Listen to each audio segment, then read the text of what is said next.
ईश्वर पर विश्वास। ऋषिकेश में गंगा जी के किनारे एक संत रहा करते थे।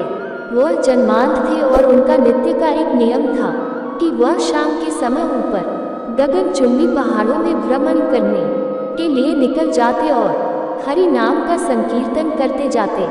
एक दिन उनके एक शिष्य ने उनसे पूछा, बाबा आप हर रोज इतने ऊंचे ऊंचे पहाड़ों पर भ्रमण हेतु जाते हैं, वहाँ बहुत गहरी गहरी खाइयाँ भी हैं और आपको आंखों से दिखलाई नहीं देता, क्या आपको डर नहीं लगता अगर कभी पांव लड़खड़ा गए?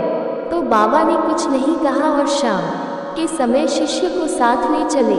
पहाड़ों के मध्य थे तो बाबा ने शिष्य से कहा, जैसे ही कोई गहरी खाई आई तो बताना। दोनों चलते रहे और जैसे ही गहरी खाई आई शिष्य ने बताया कि बाबा गहरी खाई आ चुकी है। बाबा ने कहा, मुझे इसमें धक्का दे दे।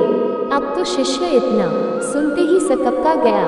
उसने कहा, बाबा मैं आपको धक्का कैसे दे सकता हूँ, मैं ऐसा हरगिज नहीं कर सकता, आप तो मेरे गुरुदेव हैं, मैं तो किसी अपने शत्रु को भी इस खाई में नहीं धकेल सकता।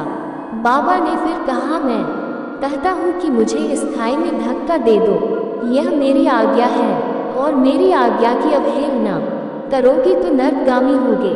शिष्य ने कहा, बाबा मैं नरक भोग लूंगा मगर आपको हरगिज इस खाई में नहीं धकेल सकता।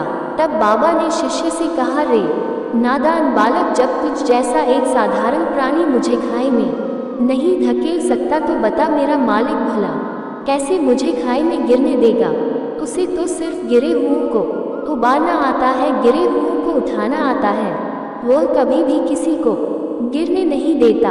वह पल पल हमारे साथ है, बस